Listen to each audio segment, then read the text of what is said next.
Muy buenas tardes. Muchísimas gracias a todos ustedes por su compañía. La Facultad de Odontología viene haciendo parte del proceso de consolidación de la zona norte como distrito de innovación, ciencia y cultura de Medellín. Y es así como nos unimos con nuestros aliados, con FAMA, el Cementerio Museo de San Pedro, la Fundación EPM, la Universidad de Antioquia, el Centro Comercial Aventura y Azocol Flores para conmemorar el mes de los muertos con Somos Mortales. Una programación para invitar a la sociedad a conversar sobre la muerte desde una perspectiva filosófica y sanadora, donde el ritual, el encuentro y la conversación permitan asumir la muerte como un proceso normal de la vida a partir de la conciencia de la mortalidad. Hoy nos encontramos en este espacio para la conversación Cartas Dentales, Cuerpos que Cuentan Historias. Sean todos y todas entonces bienvenidos. Vamos a participar ahorita de un conversatorio muy especial, pero quiero dar entrada primero a un video para luego presentar a las personas que hoy guiarán este espacio y con las que conversaremos. Tan amable, por favor, el video.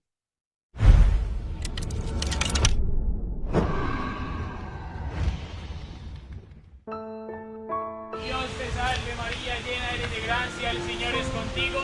Bendita tú eres entre todas las mujeres y bendito es el fruto de tu vientre, Jesús. Nos encontramos tristes por la muerte de nuestro hermano Edison Lexander. Y la bendición de Dios Todopoderoso, Padre, Hijo y Espíritu Santo descienda sobre cada uno de ustedes y los acompañe siempre. Amén. En el nombre del Señor podemos permanecer en paz.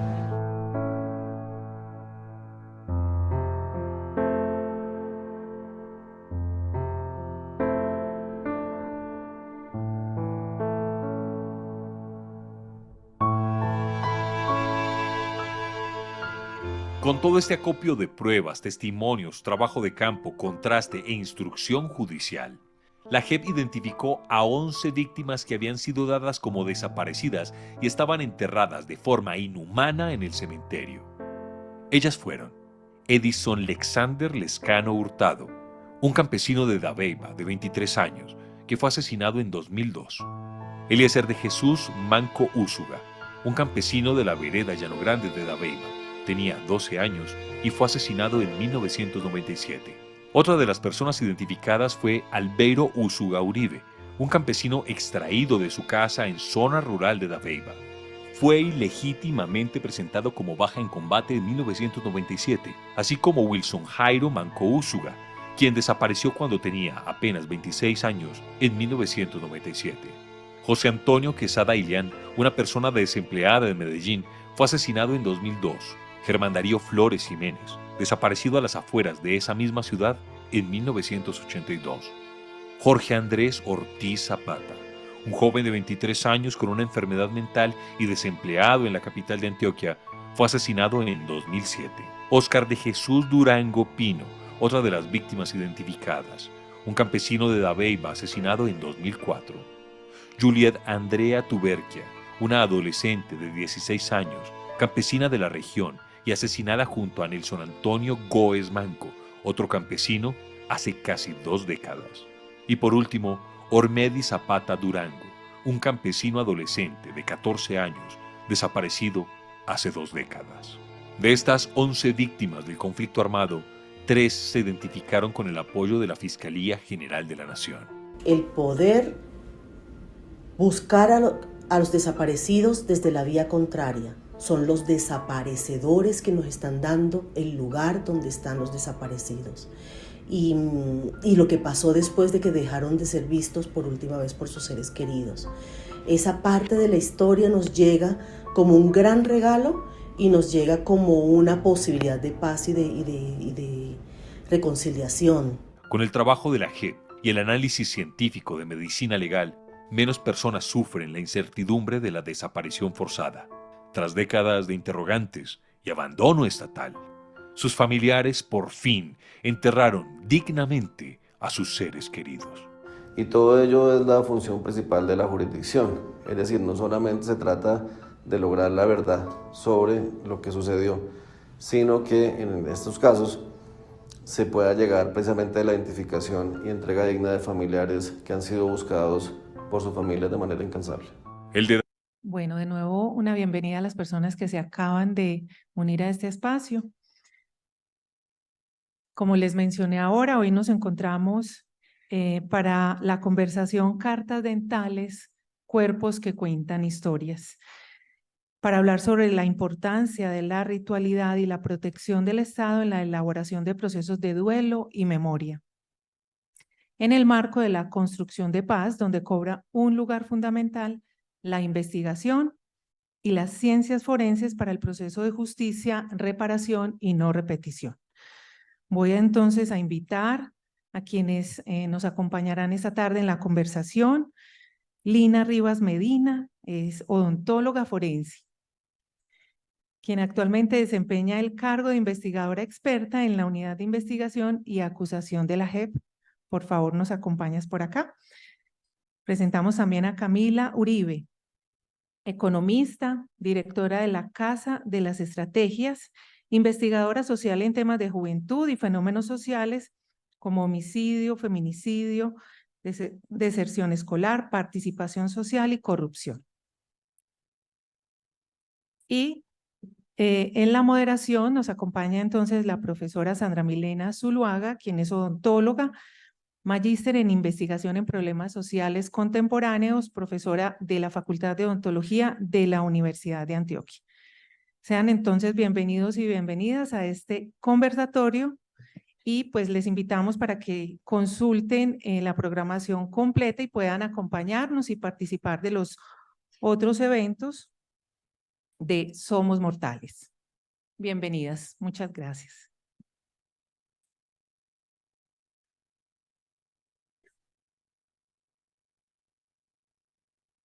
Bueno, muy buenas tardes. Muchas gracias a Lina y a Camila por aceptar esta invitación para conversar hoy con ustedes frente a lo que nos convoca, digamos, la celebración de la muerte, pero también, digamos, las reflexiones en torno a lo que ha sido el proceso de desaparición forzada en el país, que ha limitado a tantas familias de un proceso de elaboración del duelo y de cerrar, digamos, y asumir esa muerte de esos familiares que nos ha, digamos, golpeado en el país por un largo periodo.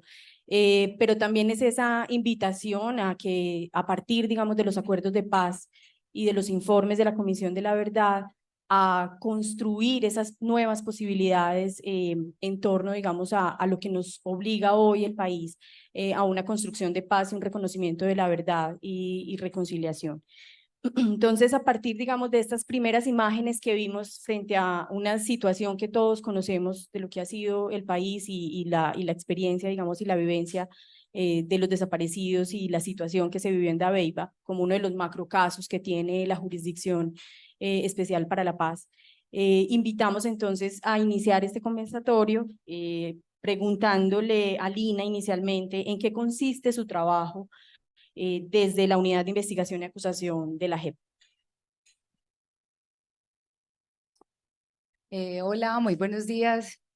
Primero que todo, darle las gracias de estar aquí porque hace mucho tiempo no pisaba la facultad. Creo que pues es algo muy especial y como representativo poderles mostrar a todos ustedes que alguien de aquí ha hecho un pedacito por recuperar esos desaparecidos en Colombia, y desde el momento cero que yo fui odontóloga quise hacer esto y creo que he trascendido por muchas instituciones, muchas cosas, y he vivido realmente lo que es el país. Entonces, muy feliz de estar aquí. Muchísimas gracias los que vinieron a escuchar todo esto que pasa. La Jurisdicción Especial para la Paz, como no es ajeno pues a todos ustedes, se hizo mediante un plebiscito para poderlo hacer, el plebiscito para la paz, todo lo que tenemos en recuerdo 2015, 2014, y en 2016 se concreta pues ya con un acto legislativo. Y la Jurisdicción Especial para la Paz tiene unos componentes. No es solo el Tribunal para la Paz, sino que también tiene la Comisión de la Verdad, que ya cumplió su tiempo, tiene la Unidad de Búsqueda de Personas Dadas por Desaparecidas, que tiene un carácter humanitario y extrajudicial, y nosotros como Tribunal de Paz tenemos algo que es, para que ustedes puedan entender, es como una fiscalía, pero dentro del Tribunal de Paz, que se llama la Unidad de Investigación y Acusación. Entonces, ¿qué pasa? Nosotros tenemos que dar resultados judiciales. Dentro de este tenemos un grupo que se llama el Grupo de Apoyo Técnico Forense, que son varios, es un grupo macro, pero que tiene unos subgrupos que están compuestos por antropólogos, odontólogos, ingenieros, fotógrafos y auxiliares de campo, los cuales ejercemos las labores que nos indique la magistratura. ¿Qué pasa? Para que ustedes puedan entender, nosotros no trabajamos de oficio, nosotros trabajamos mediante una orden a policía judicial que es emitida por un fiscal de la Unidad de Investigación y Acusación, pero este a su vez solo puede emitir algo de lo que viene por el Tribunal de Paz, o sea, por la magistratura, por las salas. ¿Qué hacemos nosotros? Atender los requerimientos de ellos, sea por investigación o sea por medidas cautelares. ¿Qué son medidas cautelares? El cementerio de Dabeiba, vamos a contarles, el cementerio de Dabeiba fue mediante investigación. Entonces alguien dijo, los comparecientes fueron y reconocieron su verdad, como ustedes ya saben, creo que hace poco vieron o pudieron enterarse de algo de la audiencia de Dabeiba, que fue muy significativa porque también la hicieron en la terminal de transporte, porque de ahí fue donde comenzaron a desaparecer las personas, de ahí se las llevaban, de ahí eran captadas, y entonces de ahí, mediante investigación, mediante los comparecientes, ellos asumieron su verdad, porque pues parte de eso es un sistema integral de verdad, justicia, reparación y garantías de no repetición. Entonces ellos, para poderse acoger a la jurisdicción, pues ¿qué es lo principal? La verdad. Y nuestro enfoque son las víctimas. Cuando ellos reconocen su verdad y nos empiezan a hacer, empezamos a hacer una investigación. Llegamos a ese punto, no llegamos directo a buscar cuerpos como pueden pensar, sino que tenemos que tener una trayectoria. Y esa trayectoria larga, entonces aquí trabajamos en ese punto mediante investigaciones. Magistratura ordenó, oiga, señores, Grupo de Apoyo Técnico Forense, tienen que ir allá, hacen esto. Como tenemos labores de investigación previas, si vamos a hablar de odontología, yo tengo que contarles que tengo que revisar toda la información de lo que haya en campo. Pueden ser necropsias médico-legales, porque la mayoría de estos cuerpos, así no los creamos, tienen necropsias médico-legales y son desaparecidos y están inhumados en cementerios. El problema es identificar qué hay en un cementerio. Pues en un cementerio hay muertos, pero entonces yo tengo que saber cómo es la dinámica de este cementerio, tengo que saber cómo es la... Entonces, ¿qué pasa acá? Yo hay cementerios en que puedo encontrar solo bolsas o los cuerpos adentro, pero hay cementerios que yo digo, en mi investigación me sale, mire, aquí había una asociación que a los cadáveres en condición de no identificados, que debemos quitarnos de la cabeza que son NNs hace mucho tiempo, son cadáveres en condición de no identificados cuando son cadáveres o son personas no identificadas cuando todavía no los hemos encontrado, porque nosotros podemos presumir que están vivos todavía. Inclusive la unidad de búsqueda de personas dadas por desaparecidas ha encontrado personas vivas y se las ha devuelto a su familia. Entonces, listo, yo hago todo, hacemos todo eso, hacemos la revisión y nosotros en campo hacemos unas orientaciones preliminares de acuerdo a la evidencia que tenemos, a la localización. Entonces pueden haber muchísimas necropsias médico-legales, pero por mis características, por las características que observa el antropólogo, por las características que observa el odontólogo, por el tipo de enterramiento que tiene, pues nosotros orientamos esto y decimos, mire, este va orientado hacia este punto y medicina legal me va a decir... para ellos va a ser mucho más fácil trabajar esto porque no son cuerpos que van en cero, sino que cuerpos que van orientados. Entonces nosotros hacemos orientaciones en campo, hacemos investigación, hacemos los despejes y pues como odontología tengo que decirlo y como odontóloga tengo que decirlo muy tristemente, hay veces la información que tenemos de las necropsias hechas por los odontólogos, sean rurales o sean los odontólogos de los hospitales, son muy pobres, entonces es muy difícil, hay veces tener con qué cotejar, pero pues toca muchas veces hacer interpretaciones. Sé que a todo el mundo no le gusta ver muertos, porque no es una cosa para todo el mundo, pero pues igual tienen deberes y compromisos que están contemplados en la ley 35 del 89, entonces pues toca que lo aterricen un poquito. Entonces esto es todo lo que hacemos. Luego, si hay identificación por parte de medicina legal o el cuerpo técnico de investigación, porque por lo menos hay cementerios que trabajamos con el cuerpo técnico de investigación en los laboratorios de ellos, después se hace el proceso de entrega digna, que se hace en asocio con el laboratorio que haya sido, puede ser medicina legal, sea cuerpo técnico de investigación, con la jurisdicción especial para la paz, y hacemos la entrega digna de los cuerpos, porque igual las familias siempre quieren que les expliquen cómo identificaron sus hijos. Entonces, parte de todo esto es lo que nosotros tenemos que hacer, o por lo menos lo que yo hago como odontólogo, pero yo no puedo ser sola, porque nosotros tenemos líneas de evidencia que son de muchos lados, que es la investigación, la parte antropológica, la parte médica y la parte odontológica. Entonces, es un grupo, no esto no es en solitario no vamos a lograr nada, siempre es en conjunto. Muchas gracias, Lina.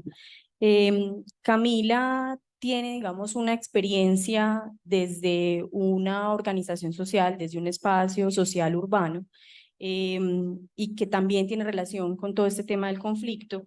Cuéntanos, Camila, ¿qué es la Casa de las Estrategias y cuál es el trabajo que realizas allí? Bueno, muchas gracias a todos y todas. Yo veo que me les colé. Puedo ser probablemente una de las únicas no odontólogas en este espacio, pero pues me parece maravilloso también como para poner también varias miradas. Casa de las Estrategias es una organización de la sociedad civil independiente. Nosotros trabajamos en 3 ciudades de Colombia, pero pues tenemos casi toda la experiencia en Medellín. Y básicamente a lo que nos dedicamos es que somos en el núcleo un centro de pensamiento, hacemos investigación social sobre algunos fenómenos sociales, incluyendo principalmente sobre homicidios, feminicidios, sobre todo en población adolescente y joven.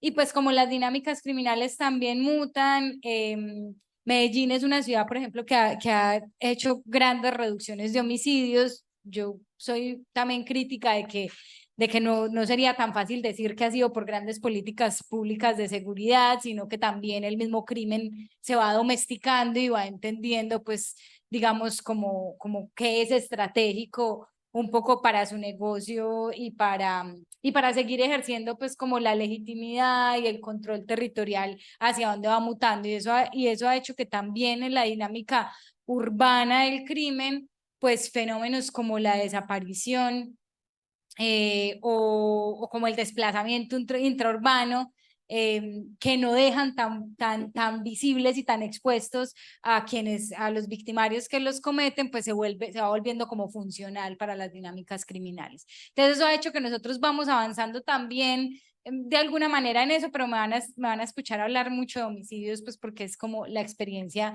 más larga que tenemos.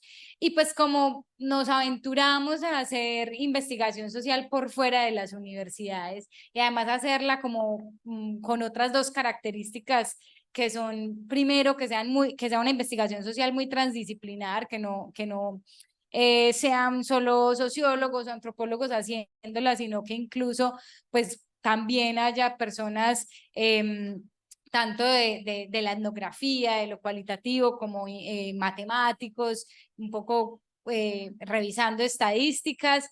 Y pues yo que cada vez soy menos economista, pero que entra ahí como en esa traducción entre lo cualitativo y lo cuantitativo para leer esos fenómenos sociales.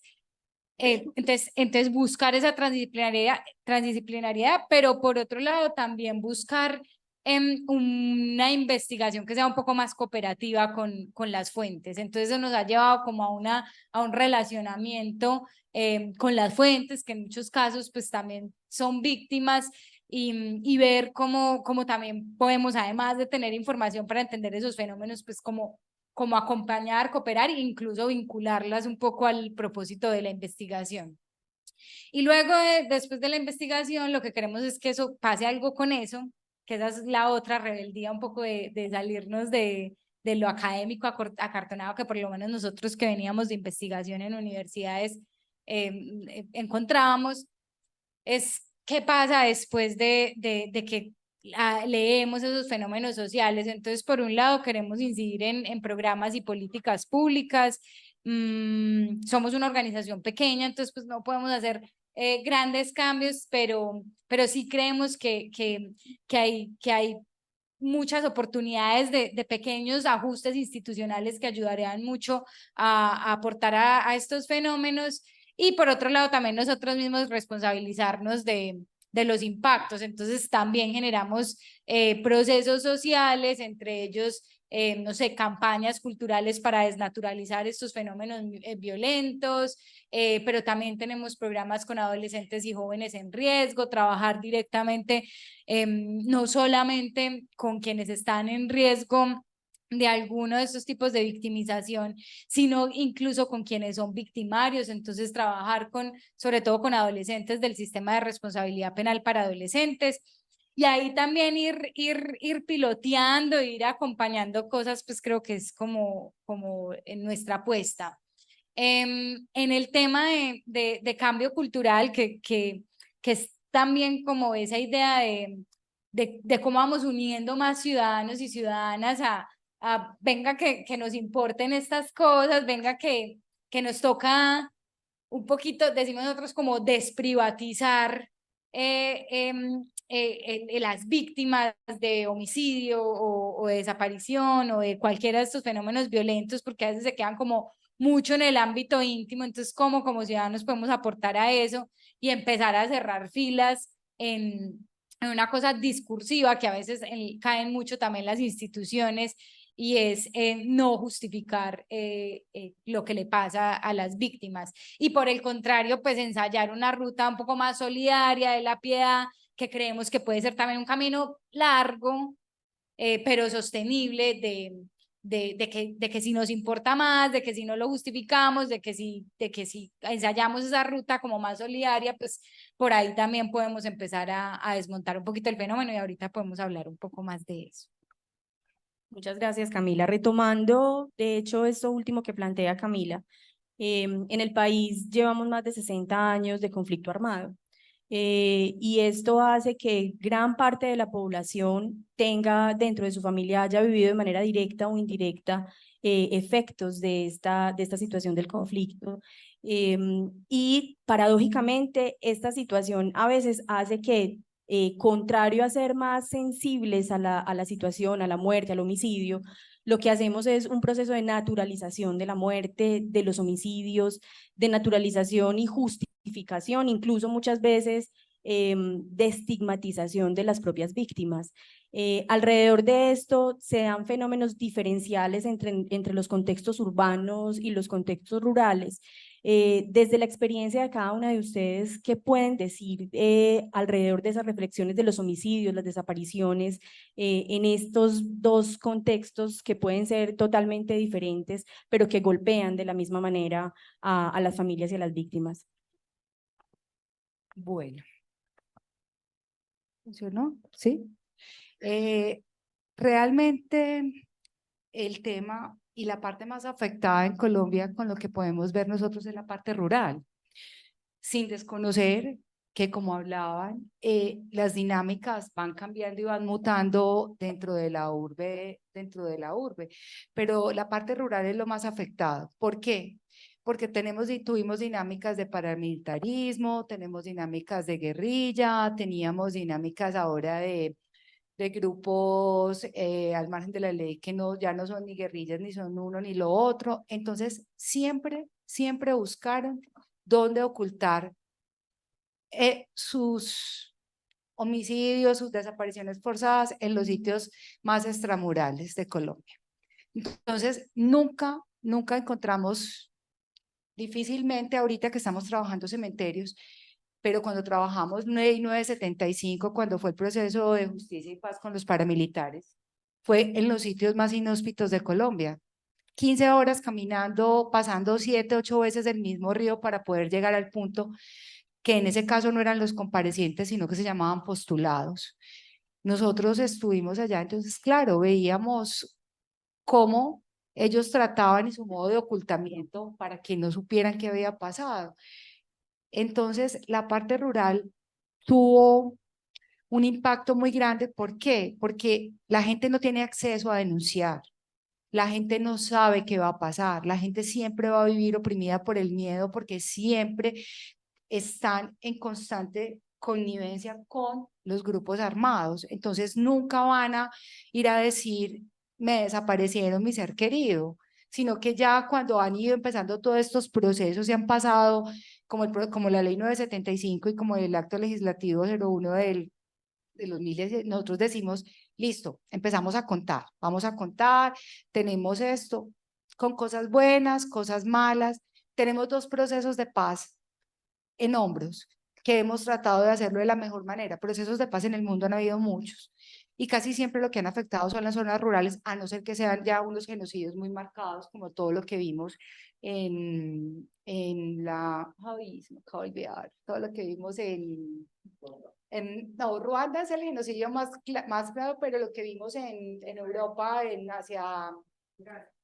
no, no es Gaza.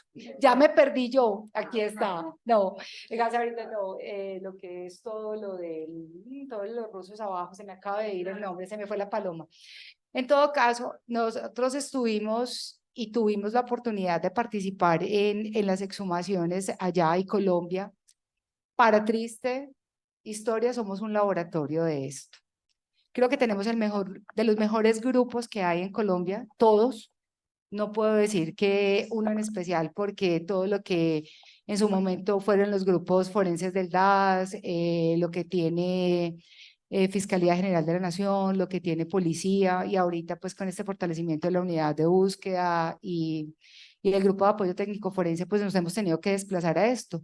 Y lo rural está ahí, pero entonces nosotros, listo, vivimos todo lo rural y vamos hacia allá, pero ahorita viene algo que ustedes no creen. Tenemos allí el Cementerio Universal en Medellín, y estamos recuperando cuerpos no identificados que fueron inhumados, con necropsias médico-legales, con todo, pero la información se perdió. El cementerio no tiene nada. Entonces, miren las dinámicas, cómo va cambiando. ¿Y saben cómo salió todo lo del Universal?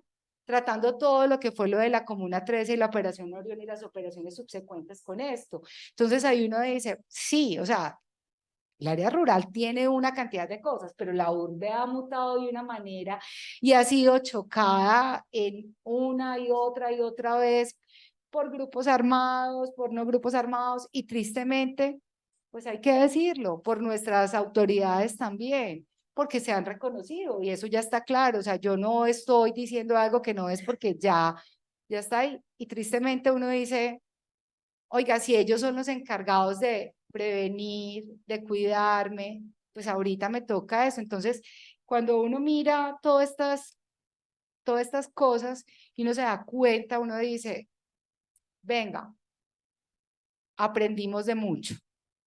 Desde el 2005 para acá hemos aprendido cantidades. A nosotros nos vinieron a entrenar los americanos. Y los americanos tenían todo, decían así, así, o sea, para exhumar se podía demorar una semana. Nunca estuvieron en el momento en que teníamos que sacarnos, montarnos en un helicóptero y sacar el cadáver y decir, nos vamos porque nos van a matar. O no les tocó, como me tocó a mí en Nariño, que me tiraban un cilindro bomba y quedáramos, pues todos, gracias a Dios, vivos, pero el carro nadie cree que ninguno nos pasó nada. Entonces, todo esto es lo que hemos tenido que ir, por eso le digo que la parte rural, y hay sitios que son mucho más afectados. Nariño es un sitio supremamente afectado en Colombia. Antioquia tiene una cantidad de puntos. Córdoba, o sea, Putumayo, Caquetá, o sea, y son los sitios más olvidados. Entonces, claro, es donde el Estado no ha hecho presencia. El señor Estado dejó de lado muchas cosas y hubo que asumirlas de alguna u otra manera, pero creo que pues le estamos devolviendo. Y hay una cosa que es el subregistro. Yo traía unas cifras que tenemos más o menos, y miren la diferencia de las cifras de desaparecidos en Colombia. El Centro de Memoria Histórica, a abril de 2023, tenía 68.589 reportados como desaparecidos. Que desaparecidos no quieren decir que estén muertos. Recuerden pues, porque tenemos que hablar que pueden aparecer vivos. La unidad de búsqueda de personas dadas por desaparecidas a la misma fecha tiene reportados 103.955 y medicina legal tiene 171.631 desaparecidos reportados por CIDEC y cadáveres que tienen en sus anaqueles no identificados o identificados no reclamados. ¿Y qué pasa? No tenemos con qué cotejar, no tenemos cómo llegar. Ontológicamente, muy difícil. que eso lo plantearemos en otra de las preguntas. Genéticamente, no, porque la gente no se desplaza, el miedo a la denuncia, el miedo a todo. Entonces, todo eso es lo que nosotros tenemos que ver y darnos cuenta que somos una sociedad tan ambigua, que hemos permitido tantas cosas, pero que es el momento de cambiar, y creo que hay momentos de cambio, y creo que para la gente que está tan joven, los chicos que están ahorita estudiando, pues es un momento de responsabilidad social con el Estado y con sus congéneres, porque pues igual hay que parar sin pensarlo dos veces, o para los hijos, los nietos, todo lo que tengamos, pues enseñarles que esto es distinto. Bueno, frente a esa pregunta de la naturalización y la justificación del homicidio, pues nosotros tenemos esa historia pues como tan grave, tan violenta en Medellín, en el Valle de Aburrá, pero en todo el país, que uno a veces siente como si la violencia, y esto hay que como también darle un poco más de nombre y que no quede tan abstracto, los violentos, si hubieran como enquistado, como ensañado, porque es una historia pues muy larga, pero que todavía nos toca vivirla, ¿cierto? O sea, todavía estamos ahí metidos, y como ha sido tan larga, que lo hace sentir a uno tan cansado también, va volviéndose como que casi que natural, que normal. Y yo estoy muy metida en Medellín, pero entonces como analizando eso, como que hay ahí, pues claro, en Medellín podemos analizar este tema de la incursión de distintos grupos armados organizados, que probablemente venían de otras partes del país, pero también cómo se instala la violencia, pues que viene también del narcotráfico, y cómo se instala en la calle, en la esquina, cómo instrumentaliza a adolescentes y jóvenes que ya estaban ahí. Yo siempre pienso mucho como en ese concepto del combo, y que uno dice, el combo ya existía, porque el combo siempre ha sido el parche de amigos, pero también como el narcotráfico pues se toma el combo y se vuelven los combos, y cómo ese control territorial armado pues se va instalando, se va naturalizando, incluso hasta hoy pues se vuelve casi que súper legítimo, ¿cierto? Que es funcional, no solo a los ciudadanos, sino que es funcional al Estado incluso, o sea, y esto hay que decirlo, en Medellín, por ejemplo, para una alcaldía el crimen es casi que funcional, porque produce muchas cosas, pues da seguridad, pero pues seguridad entre comillas, pero también el dinero circulante, o sea, entonces es muy difícil con todo ese escenario como volver a poner la violencia como en un punto en el que nos duela suficiente, en el que nos mueva suficiente, y que no es tampoco, pues que es como un poco el análisis que nosotros hemos querido hacer, y hemos encontrado, y no es tampoco como de ángeles y demonios, naturalizar o no desnaturalizar la violencia, trabajar en estos o dolerse todos los días por esto, no es de ángeles y demonios, es también cómo, cómo es también una respuesta de las personas ante el miedo que da que a mi vecino lo maten. Es que entonces uno dice, ay, tan indolente. No, pues, pero es que a uno le da mucho miedo eso, y un poco la respuesta al miedo también puede ser decir, bueno, ¿qué tiene mi vecino diferente a mí? Entonces empieza uno a encontrar, a buscar cosas. Y caemos un poco como en esa trampa de, bueno, es que mi vecino se parchaba ya en la esquina, yo lo había visto, o es que mi vecino fumaba marihuana, yo también lo vi, o es que mi vecino no trabajaba, o es que Entonces empieza a encontrar, a buscar un montón de cosas, y a veces las cifras pues, o digamos las caracterizaciones de eso no son suficientemente concluyentes con que podamos hacer un perfil único de víctima de homicidio, por ejemplo, en Medellín, ¿cierto? No necesariamente son jóvenes, por ejemplo, que son las principales víctimas vinculados al crimen. Entonces en ese miedo, pues que también es parte de la justificación también parte del motivo de la justificación que hacemos y de la naturalización, y de que pues también estamos cansados como de estar pensando todo el tiempo a quién matan o cómo, todas esas cosas, pues parece que también se empezará a hacer como unos ciclos interminables de violencia que ocurren probablemente a veces por venganzas y que entonces yo por protección me meto acá, busco a tal, pero sobre todo los ciclos de violencia que nosotros encontramos que ocurren ahí son por la exclusión. O sea, lo que sí hemos visto que en la gran mayoría de casos comparten las víctimas de homicidio es que son personas en unas condiciones muy graves de exclusión, que hacen que tengan muy pocas redes de protección y que tengan muy poca experiencia o posibilidad de contacto con el Estado, pues también para que los proteja. Entonces el ejercicio de, pues yo no soy nadie, pero pues digamos Sandra, o sea, sí, perdón el ejemplo que voy a poner, pero si la matan hoy, mañana Medellín seguramente se prende porque seguramente tiene muchas redes de apoyo, pues la facultad, todos las que lo conocemos, pero pues parece que hubiera como víctimas de primera y segunda categoría, ¿cierto? Por las que el Estado y el resto de ciudadanos hacemos más, no solamente para prevenir que la maten, porque es más costosa que la maten, sino porque también hace que al final tenga más posibilidades de protección.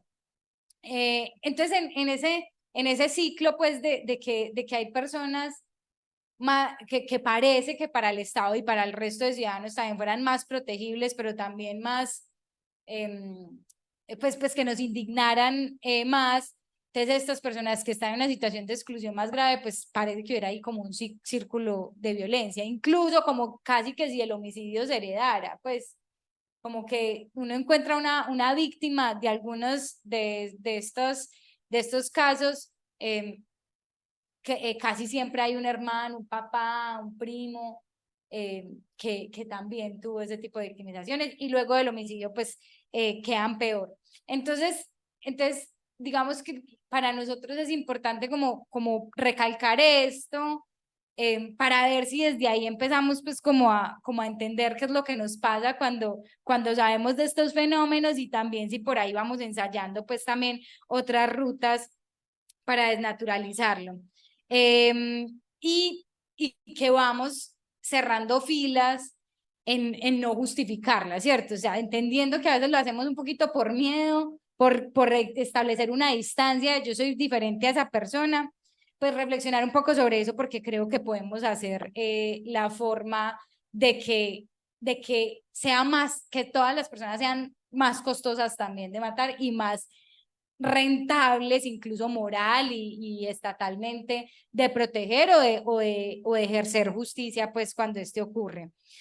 Y eso implica, pues sí, conversaciones difíciles, hablar del tema, eso es muy duro, pero también ensayar como rutas solidarias de qué pasa si yo le ayudo a esta familia, pues que le pasó esta tragedia, qué pasa si yo me meto a esta causa de encontrarle el ser querido a esta familia, qué pasa si como ciudadano, ciudadana también tengo una reflexión que ayude a la presión sobre que la institucionalidad creada, y en este caso, por ejemplo, la institucionalidad creada para hallar a estos desaparecidos, pues se fortalece y es un problema que nos toca un poco a todos. Entonces, por ahí el trabajo que estamos haciendo. Respecto a lo que tú decías de ciudadanos de primera y segunda clase, pues ya podemos hablar perfectamente del caso de Abeiba porque ya está todo expuesto. Ahí se ve las víctimas de primera y segunda clase. Todos eran no de segunda, de tercera, de cuarta, porque fueron personas que no tenían trabajo, personas enfermas.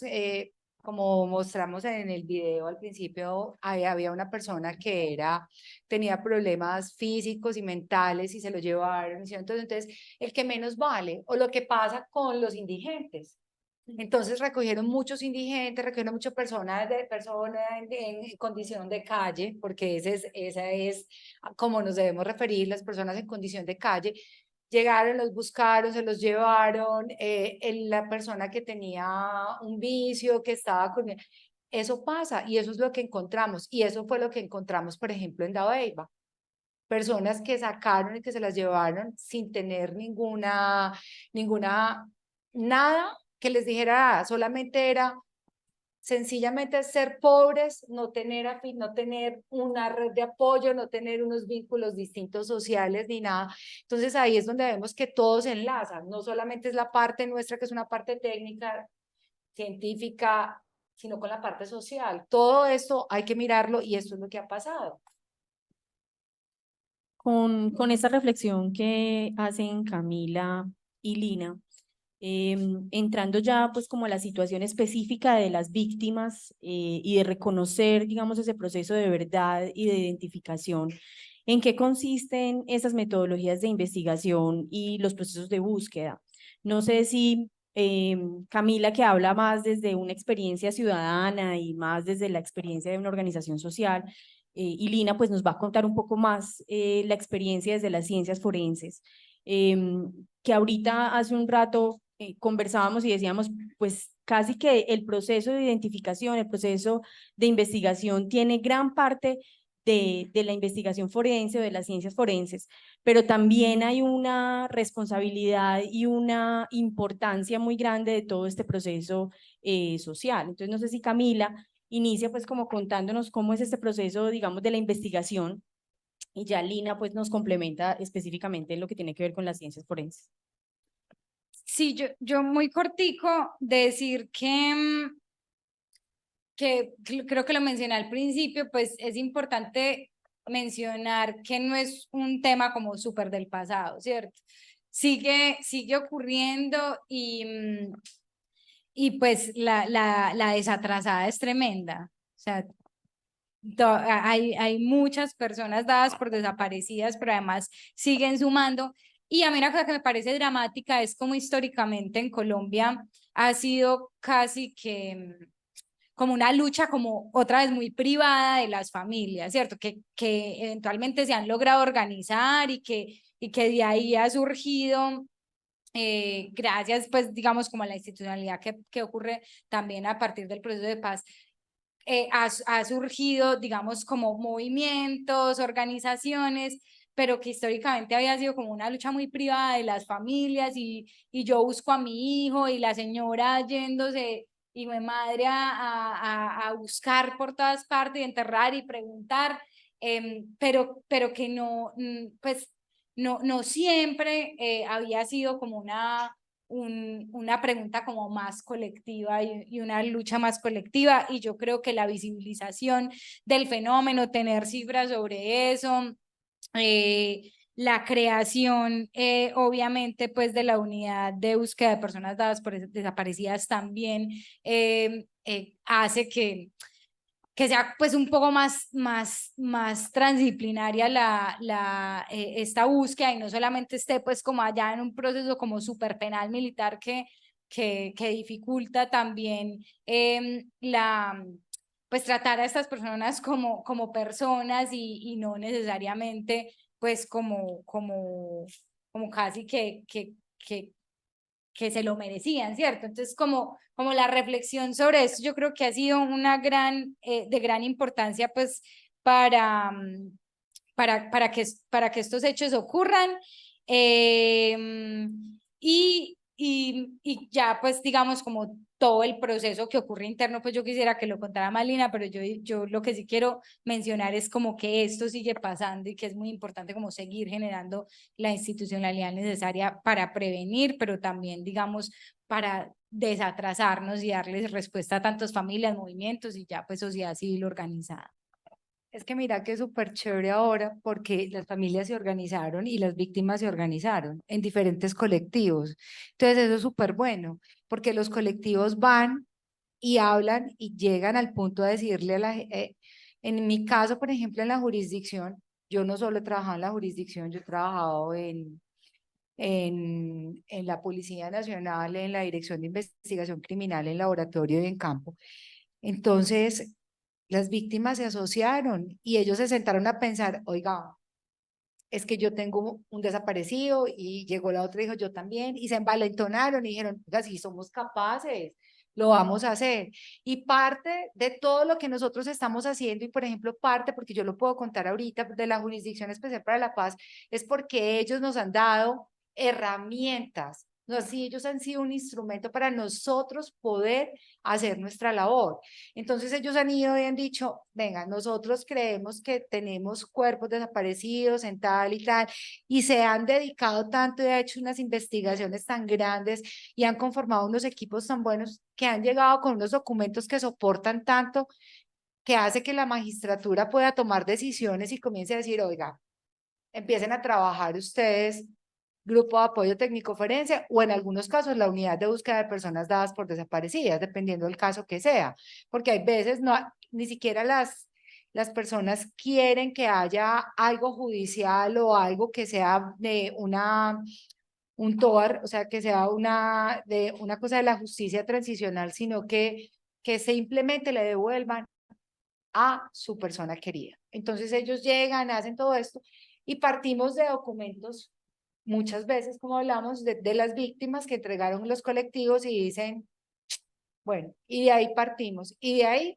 hemos hecho maravillas, hemos encontrado muchísimas cosas. Tal vez yo no podría hablar de todo donde hemos estado, porque pues todo esto está en la parte judicial y está dentro de los macrocasos de la jurisdicción.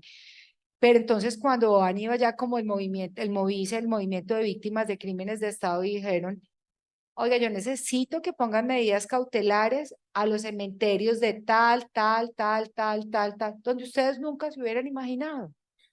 En Quindío y en Risaralda, ¿quién iba a pensar que iba a pasar una cosa de esas si es el eje cafetero?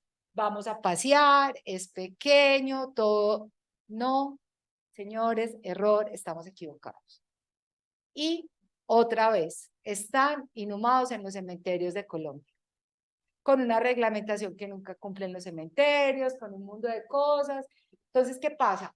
Nosotros, para poder hacer todo este trayecto de vida, entonces nos entregan nuestro documento, empezamos a hacer un proyecto de investigación que, dependiendo del sitio, puede durarse 1 mes, 2 meses, o puede durar como el cementerio de Marsella, que es algo que es Voz Popular, que nos demoramos solamente para construir una caracterización y diagnóstico de ese cementerio 1 año y medio. ¿Por qué? Porque Marsella está al lado del río Cauca y hay un remolino que se llama el remolino de Beltrán, y ahí se quedaban los cuerpos, y viene desde el año 89. ¿Y qué pasaba en el año 89? Lo que venía del Valle, todo lo del narcotráfico, la masacre de Trujillo y de ahí para allá. 433 cuerpos recuperados en el remolino de Beltrán, más los que dejaron de recuperar porque no podían hacerlo, porque a las personas que vivían en Beltrán les llamaré Inés Mejía, que es una mujer que admiro muchísimo, que era como la inspectora de ese sitio, de esa vereda. Ella lo recuperaba, y a ella le fueron y le quemaron su casa, la sacaron de allá volada, de Beltrán, porque ella recuperaba los cuerpos. Ella tenía una barquita, una barcaza, y se metía al remolino y cogía y lo sacaba, y tenía un libro y tiene un libro divino, unos cuadernos, donde ella escribía, tal día sacamos a tal persona, tenía estas características, tenía esta ropa, todo escrito, y a la morgue, a medicina legal, que tiene una unidad básica en Marsella, tal vez de los pocos pueblos que tienen unidades básicas, y que ha perdurado en el tiempo, es esa, para ser un pueblo tan pequeño, por la dimensión de lo que pasaba allá. Entonces, toda esa investigación y todo ese análisis de esas 433 cuerpos, y que aparte de eso, seguimos con el cuento. El cementerio de Marsella era un patrimonio histórico nacional. Es lindo. Pero había una médica forense con el auxiliar de ella, que ellos lo que hacían, inhumaban y ponían crucecitas, lo marcaban y decían protocolos de necropsia tal, de tal fecha. Y resulta que al Comité de Embellecimiento del Pueblo le dio por pintar todo eso, y con pintura a base de aceite, no hubo cómo recuperar la información. ¿Qué estamos haciendo ahora? Recuperando esos 400 y punta de cuerpos en conjunto con el cuerpo técnico de investigación, porque no somos un ente aislado, trabajamos en conjunto porque es que estamos en pro de lo mismo. Aquí nadie es más, nadie es menos. Todos somos entes del Estado y estamos en pro de esto, recuperando todos estos cuerpos, pero demoramos 1 año y medio para hacer una caracterización y un diagnóstico de cómo podríamos encontrar esos puntos y cómo vamos a tener que intervenir un punto que es súper álgido, que nosotros le decimos la piscina, que no sabemos qué vamos a encontrar porque pueden estar así, así, así, uno sobre otro, y correlacionar toda esa información que tuvimos que hacer en el proceso de investigación para poderle dar una orientación a las personas. Oiga, hay otra cosa, las prendas. Las prendas son tan importantes y que las familias lo recuerdan tanto, cómo lo sacaron, cómo los encontraron, cómo vieron. Entonces, todo eso, nosotros vamos, toda esa parte investigativa nos lleva a hacer una caracterización, un diagnóstico del punto. Puede ser un lugar clandestino de inhumación, que puede ser en cualquier lado, que no tiene nada, o puede ser como lo que estamos haciendo ahora, que estamos interviniendo tanto, que son los cementerios. O, por ejemplo, el estero de San Antonio en Buenaventura, en agua, tiraban los cuerpos, picados, todo. Estábamos haciendo investigación con marranitos para ver si podemos encontrar, si sí vamos a encontrar algo o no, porque realmente pues el agua desnaturaliza todo y también la marea cuando sube en el estero de San Antonio en Buenaventura. Entonces, miren que todo tiene como unas características distintas, entonces todo lo vamos atando, lo vamos haciendo y todo se lleva un tiempo distinto, todo va a ser más demorado. Creo que vamos para la 7ª intervención en Marsella y no vamos por la mitad, pero bueno, eso es lo que hacemos, nuestro plan metodológico, nuestra investigación, nuestra caracterización y diagnóstico, sin desconocer todo, pero todo se correlaciona. Nada va solo. ¿Por qué? Porque vuelvo y digo, no somos entes apartes, tenemos líneas de evidencias diferentes y las líneas de evidencia tienen que ir unidas, porque si no van las líneas de evidencia unidas no vamos a llegar. Y luego, pues, la recuperación de los cuerpos, el trabajo arduo con medicina legal y con CTI, mostrándoles qué hicimos, haciendo mesas técnicas para que todo vaya como en un orden, una cronología y no sean como cosas, me mandaron el cuerpo fosa 5 acta 20. No, es que el fosa 5 acta 20 le hicimos esto, le encontramos esto, medicina legal para que se vaya con esto, está ubicado en este punto, todo eso es importante. Entonces es un trabajo de mucho tiempo, pero es un trabajo con mucho amor, pues, y mucha dedicación, que son jornadas arduas, larguísimas, pero igual todo va súper estructurado y también les voy a decir que tiene todos los requerimientos técnicos a nivel mundial.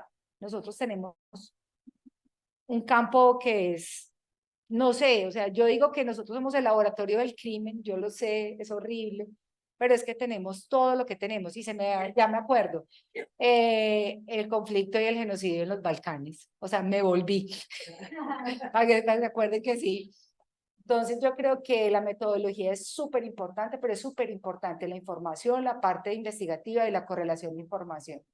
Porque sin eso vamos a llegar con cadáveres no identificados puros, nada, y vamos a seguir llenando los anaqueles de los archivos llenos de cadáveres que nunca van a encontrar a su ser querido. ¿Y qué nos ganamos con eso si todos queremos es que vuelvan? Así sea triste, lo que sea, pero igual es cerrar el ciclo. Y digamos, detallando un poco esas metodologías de investigación y relacionándolo con el conversatorio que nos convoca el tema de cartas dentales. Pues como la labor tuya en ese proceso de identificación de víctimas y luego, digamos, cómo conecta con medicina legal el proceso del laboratorio, de ADN y demás.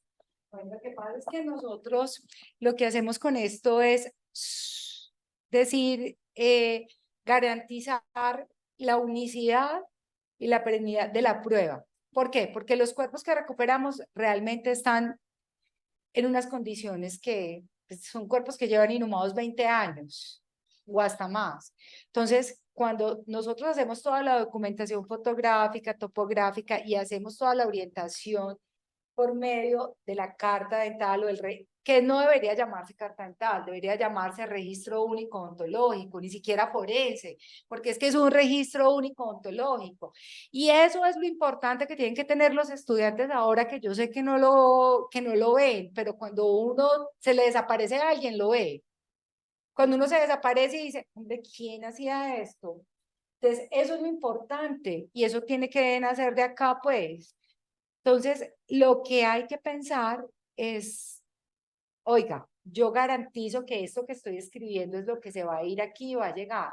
Que puede que ese maxilar superior y ese maxilar inferior en sus condiciones que estaba, llegue vuelto miseria, pero llegó al laboratorio, pero el laboratorio tiene exactamente todo lo que encontramos en campo. Entonces ellos pueden hacer una interpretación, aparte de eso vienen las fotos. Entonces las fotos les garantizan que lo que están viendo aquí, pues puede ser que se les haya perdido este pedacito del maxilar y eso, pero que sí estaba y que simplemente por las condiciones, porque los transportes no son siempre, porque uno le puede hacer a eso y se le desmorona, por el suelo ácido, por un suelo muy básico, por una condición hídrica que esté cerca, por aguas empozadas.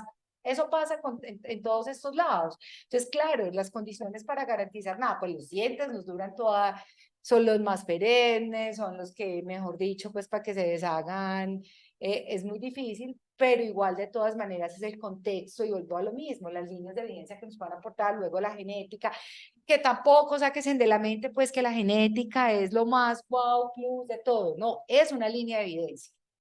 Y si la genética la hacen es porque las líneas de evidencia anteriores les han demostrado que hay una cuarteta básica que sí va orientado a la persona que están buscando, que sí están haciendo esto y que todos los procesos investigativos también han dado resultado, que pudieron llegar a tomar las muestras de las familiares de las víctimas, muchas veces de victimarios, porque también pueden correlacionar cosas de victimarios. Entonces, pues eso es parte de lo que nosotros tendríamos que hacer y esto es lo que nos lleva a nosotros a como al trasegar de todo, pero lo que yo quiero decirles es, oiga, sí, de verdad, la carta dental es muy chévere, el registro único ontológico es súper bueno, pero no es lo único y con eso no, puede que sí, tenga detalles que nos puedan decir, esto es muy particular, esto es muy individualizante, pero igual yo no puedo decir por una sola cosa que me pueda hacer muy, a no ser que esté marcado, pues, Lina María Rivas Medina, cédula tal, de pronto, pero de resto, no. O sea, entonces siempre hay que juntar todas las líneas de evidencia. Listo. Entrando a reflexionar frente a eso que plantea Lina, digamos, las condiciones y las características de los cuerpos que se encuentran después de tantos años de desaparecidos y de inhumaciones. Finalmente, hay una reflexión frente a los cuerpos esqueletizados donde las diferencias entre una persona y ya, digamos, se supera esa característica que nos decía hace un rato Camila, de ciudadanos de primera, de segunda y de tercera categoría. Aquí, digamos, en este destino final de estos cuerpos esqueletizados no está, digamos, esas distinciones tan claras de quiénes fuimos, ¿cierto? Pero sí aparece con mucha relevancia y con mucha significancia lo que son los recuerdos y la memoria de los familiares de esas víctimas. Desde la experiencia de ustedes, ¿cuál es ese papel de las víctimas en estos procesos de reconocimiento de desapariciones o de homicidios? Yo quiero pues como unir dos experiencias que desde Casa de las Estrategias tuvimos y es que como en esa idea de recuperar como esa solidaridad por las víctimas y sobre todo como pensando en las familias víctimas de homicidio y también dar como un mensaje que era netamente ciudadano, esto es distinto pues desde el Estado, pero un mensaje como netamente ciudadano de a mí me importa, no te conozco, pero a mí me importa lo que te pasó, pues estábamos en una red que es la campaña cultural que tenemos, que se llama No Copio o Nada Justifica el Homicidio, en una red con artistas, psicólogos, ciudadanos, ciudadanas de cualquier calibre, que estábamos pues tratando de dar ese mensaje mucho a través del arte, pero que empezamos como a encontrarnos directamente con familias víctimas de homicidio y acompañamos en un año más o menos casi 100 familias víctimas de homicidio, casi que en tiempo real, como venga, nosotros queremos hacer un ritual, queremos acompañar esto, queremos dar como darle como un mensaje ciudadano de que a nosotros sí nos importa.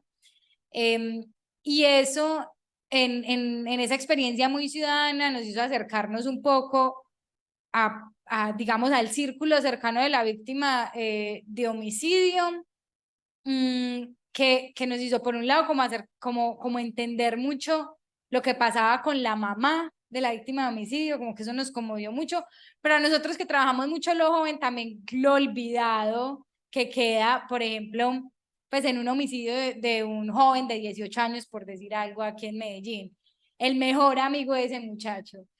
Que esto es otra línea, pues que es de adolescencia, que es una cosa que nosotros trabajamos mucho, pero es como a todo el mundo se le olvida que el pelado adolescente siente, está viviendo probablemente la experiencia más dura de su vida, pues que es que le maten a un amigo, que con esos casos nosotros decíamos, uy, pues pucha, hay muchachos en Medellín que saben más de protocolos de velorios y de todo lo que viene después de un homicidio que los protocolos para entrar a la universidad. O sea, es tan cruel la ciudad con adolescentes y jóvenes y que también como nosotros, como con esa mirada tan adultocéntrica, como que nos estamos concentrando en muchas cosas, pero nadie le está preguntando al amigo de ese muchacho cómo se siente, pues y de también el riesgo que hay ahí de no acompañar bien a ese muchacho que también es gran víctima de la tragedia que acaba de ocurrir.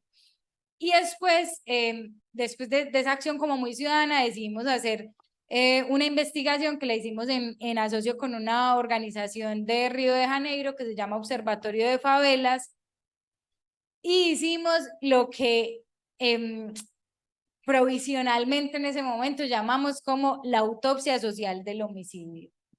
Y era como, ¿qué pasa con el círculo social más cercano? Especialmente con la mamá nos concentramos mucho en esa investigación, como en el momento en el que se entera, la hora después, el día después, la semana después, el mes después, el año después de que le matan a su hijo. Porque teníamos como mucha preocupación sobre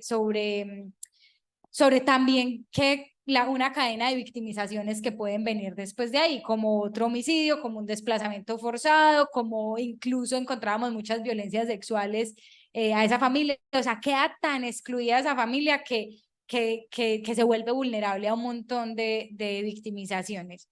Entonces, al final, pues ese texto, pues que está publicado en un libro, al final ese texto pues no se llama autopsia social del homicidio, eso era muy provisional como para entender lo que queríamos hacer, pero se llama las mamás de los asesinados, las horas que no miramos, y ahí terminamos sacando como 3 líneas principales de lo que observábamos con estas mamás después de lo que pasaba, reconstruyéndolo pues en retrospectiva. Esto sí no fue en tiempo real, pues porque también muy irresponsable. Y entonces ahí empezamos a mirar cuál es la experiencia de esa mamá con el Estado, cómo le va en la hora después, el día después, en fin. Cuál es la experiencia como de las redes de solidaridad que aparece y cuál es la experiencia en la ritualidad, que tiene mucho que ver también pues con poder elaborar duelos, que es bastante importante. Y en la experiencia con el Estado, pues nosotros encontrábamos, como hacemos tantas recomendaciones de política pública, encontrábamos primero que no existía un protocolo o pues alguna forma en la que, por ejemplo, la alcaldía se acercara a las familias de víctimas de homicidio, teniendo el nombre, teniendo todos los datos. No existía esa relación, que para nosotros es importante porque es que es una relación que acorta la distancia con el resto de instituciones, incluso instituciones mucho más centralizadas que son pues respondientes de estos casos. Solamente el acercamiento ocurre pues dependiendo de lo connotado del caso, de lo mediático. Ahí sí pues la alcaldía va y se da ahí sus medios también, sí, su champú, y ahí estoy, pero con cualquier muchacho de Medellín, de un barrio pues muy periférico de Medellín, no aparece la alcaldía. Pero también que en la relación con la policía, con la fiscalía y en algunos casos aparecía también con medicina legal, hay mucho estrés, pues porque es que esto nos pasa a todos muchas veces cuando tenemos una primera vez en algo con el Estado, ¿cierto? Es como los funcionarios creen que uno le pasa esto todos los días y que uno las tiene que saber todas. Y pues más allá de lo emocional que puede estar pasando pues a través de la víctima, pero también del funcionario, pues que también es un humano, pues es como que lo que nosotros evidenciamos es como la ausencia de protocolos para llevar, pues para tramitar con la víctima esto. Y que pues también haya como un manual, una directriz para acompañar una madre. Con las redes de solidaridad, lo que ocurría era que, digamos, como lo familiar ampliado, ¿cierto? No el círculo, pues, como más íntimo, sino como la familia más ampliada. Y lo vecinal no aparece casi en estos casos, pues, de homicidios de jóvenes más excluidos. No estoy hablando de los más connotados. Y esto, pues, es un poco porque, pues, las personas sienten, pues, se impone también como esa lógica de que también es como absolutamente inocuo, como hacer algo ante esa tragedia, ¿cierto? Uno no sabe qué decir, uno no sabe qué hacer, pero también porque nos queremos alejar también un poquito del dolor, ¿cierto? No entro ahí mucho. Eh, y un poco, pues también como esa experiencia hacia los medios es también, y relacionándolo con lo vecinal, es también que las personas están como muy dispuestas y un poco se ven muy abocadas como a llevarle a la familia como esa corriente de amarillismo alrededor del caso, ¿cierto? Porque estos casos pues son muy sonados. Y eso puede ser en muchos casos como muy violento con las familias. Y en la ritualidad, que es, digamos, como creo que por ahí va un poco más la pregunta, lo que encontramos es que las mamás en particular tienen que esperar mucho para poder empezar a hacer su duelo. Y eso es una tragedia. Y tienen que esperar mucho porque se tienen que encargar de los cuidados de la familia, tienen las obligaciones económicas, también que enfrentar precisamente pues como toda la sociedad queriéndole, y muchas veces son mamás solas, entonces le toca también enfrentar al Estado pues como para hacer los trámites. Entonces les toca casi que paralizar un poco el dolor para empezar a hacer el duelo. Y en esa ritualidad, pues también encontramos pues en contraposición los papás que casi nunca empiezan a hacer el duelo. Y esta cosa como de la masculinidad que también es muy dura y yo soy un rol y tramito mi duelo de otra manera, pero no soy capaz de decir como necesito ayuda, necesito yo también llevarlo. Y nos va dejando pues también unas preguntas sobre esta relación entre el Estado y los ciudadanos, o sea, cómo el Estado tiene que dar ejemplo sobre cuál es el correlato que se construye sobre una familia víctima de homicidio, ¿cierto? Que es lo que también sale a decir a medios de comunicación y qué significa para esa familia, para la sociedad en general, y también qué se puede hacer como ciudadanos, como pues en muchos de nuestros casos como organizaciones de la sociedad civil, como de visibilizar sin violentar estos casos, pedir estos ajustes institucionales como para que sea mucho más piadosa la forma en la que se atienden a estas víctimas de homicidio y que nos vaya llevando también como hacia un hábito de pensamiento de devolverle un poco de rostro a estos jóvenes, pues en el caso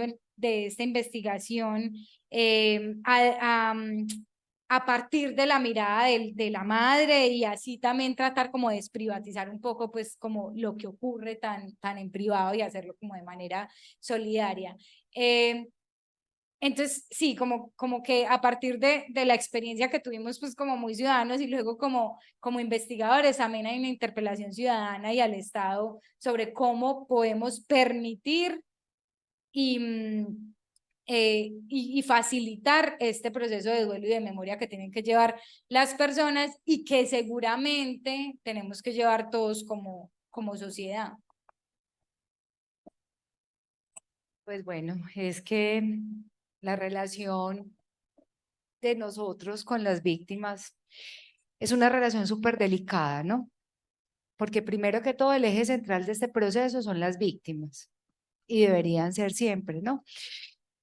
Y es el hecho de que, oiga, tengo que creerle a las víctimas y tampoco las puedo revictimizar, que ese es algo muy complicado, no revictimizarlas, porque es que ellas han acudido 100 veces a 100 partes distintas del estado donde les han dicho y en todas los han preguntado y les han cuestionado todo. Les han dicho, pero su hijo hacía tal cosa, pero su esposa hacía tal cosa, pero su hermano, su padre, eso debe ser que no estaba haciendo cosas buenas. Entonces ese proceso de revictimización aprende que nosotros tengamos que tener un lenguaje mucho más inteligente y a nosotros nos ha tocado aprender, porque es que si no aprendemos, pues nosotros si somos muy técnicos, muy todo, pero si yo llego a decirle a una víctima es que venga usted, ¿qué hizo usted? No, no puedo. O su familia, no, nada. Entonces creo que en realidad en estos procesos y particularmente en este, voy a ser muy clara, en este ha habido un cambio. En la justicia transicional para la paz, la jurisdicción especial, ha habido un cambio, porque hemos tratado de entender a las personas y de no nunca juzgarlas. ¿Qué pasa? En corregimiento, en donde hay pueblos indígenas, los indígenas, las mismas familias que tienen desaparecidos, a ellos les da pena decir que su familiar se incorporó a la guerrilla. No, ellos se fueron. ¿Por qué? Porque ellos sienten pena porque siempre han sido juzgados y estigmatizados. Es que ustedes estaban aquí y ustedes fueron los que cometieron y fueron a las filas de la guerrilla y por eso murieron en el bombardeo, murieron en el enfrentamiento. No. Entonces, si ellos no quieren contar ni decir qué eran eso, pues no, no los vamos a obligar. Vamos a recibirle su testimonio como puede ser y nos van a decir entonces ya. Entonces uno se convierte casi en amigos de ellos. Cuando tenemos situaciones tan particulares y tenemos que ir a tantos sitios, ellos se convierten en amigos de uno, pero también nos dan palo cuando nos tienen que dar palo. Ellos se paran y dicen, como ha pasado con las mujeres buscadoras acá, y dicen, es que la unidad de búsqueda y la jurisdicción se ha demorado mucho y no nos han dado resultados todavía. Y medicina legal está quedado con los análisis. Hombre, sí, tienen la razón. La tienen, es verdad. Nos hemos demorado y hemos sido un estado lento, absolutamente con una actitud de desprecio hacia el otro que no tenemos. Entonces ahorita sí siento que han cambiado las cosas, hemos tratado de hacerlos, nos convertimos también con ellos casi en como una familia que nos podemos decir las cosas. Y hombre, tú estás equivocada, mira tal cosa. Nos convertimos en algo más. El ejemplo, también tenemos de cuando le entregamos a una familia, y es una familia indígena de los Embera, ellos solo quisieron que en la entrega estuviéramos nosotros, el grupo que había ido a recuperar, el grupo que había tenido el intercambio, y no permitieron a nadie más porque sintieron que ellos eran que nosotros éramos los que teníamos que estar ahí, porque el señor Estado, porque todo el mundo les había cerrado las puertas sabiendo dónde estaba el hermano, y la mamá murió un año atrás de que nosotros le recuperáramos el cuerpo, murió haciendo todo para que se lo devolvieran. Y lo asumieron, o sea, las hermanas del chico asumieron esa responsabilidad de llevar a la batuta porque querían terminar lo de su mamá. O sea, porque no había podido, pero nunca habíamos dado una respuesta. Entonces yo creo que de todas maneras esa inoperancia que hemos tenido por muchos años, por muchas décadas, creo que en cierta medida se está tratando de solventar y creo que lo hemos hecho bien. Además, porque este proceso de paz tiene algo que no tiene ningún proceso en el mundo, tiene los enfoques diferenciales. Y los enfoques diferenciales son supremamente importantes, porque no es lo mismo entregarle un cuerpo y hacer un proceso de duelo y recuperar un cuerpo de un embera, a recuperar un cuerpo de un negro palenquero, a recuperar un cuerpo del pueblo rom, que son los gitanos, a recuperar el cuerpo de la persona, de la mamá que vive allí en Belén Altavista o que vive en el poblado que lo va a hacer de otra manera. Entonces, los enfoques son distintos. O el enfoque de una persona que murió, era homosexual, que tenía todo y la familia lo quiere ver de esa manera, lo quiere ver del otro y el Estado no lo permitió, entonces lo querían un transgénero que él se sentía mujer, era hombre, pero entonces no, que hombre, que tiene que salir como hombre y la familia no, porque él era mujer, porque él se sentía mujer.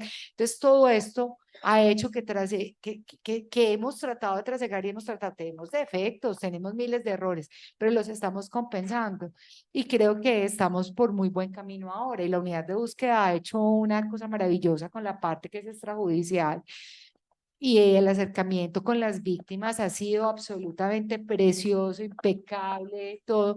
Entonces yo creo que estamos por muy buen camino, estamos cambiando y creo que las entidades también han cambiado, la fiscalía ha cambiado, la policía ha cambiado.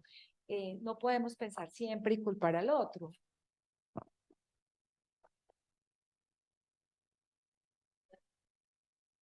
Bueno, pasando ya, digamos, a lo que tiene que ver con esas gratificaciones del trabajo que ustedes realizan. ¿Cuáles son esos principales recuerdos o experiencias que nos quisieran compartir de este trabajo que es tan difícil, pero que también tiene momentos de gratificación para cada uno? Qué difícil con este tema, ¿cierto? Sí, pues yo diría que como metodológicamente la oportunidad como de tender puentes entre realidades, como que a mí me mueve mucho, como poder que como equipo pues podamos mirar a los ojos a un muchacho en un riesgo pues súper grande, pero pues o incluso que haya cometido también errores, pero también a la mamá, pero luego pues como transmitir un poco de lo que encontramos ahí, de lo que desmenuzamos un poquito de la psiquis de ellos, de sus necesidades, pues como tener ese puente de poderlo transmitir también, no sé, al Estado, pero también a otras partes de la sociedad civil, incluso pues como partes que se desentienden mucho como el empresariado y venir, pues, o sea, todos nos tenemos que mirar a los ojos y tener estas conversaciones difíciles, entonces como creo que tender esos puentes para nosotros ha sido muy importante de manera metodológica, teniendo conversaciones súper incómodas, súper difíciles, poniendo en la agenda temas que no es tan fácil que la gente las quiera poner. Y,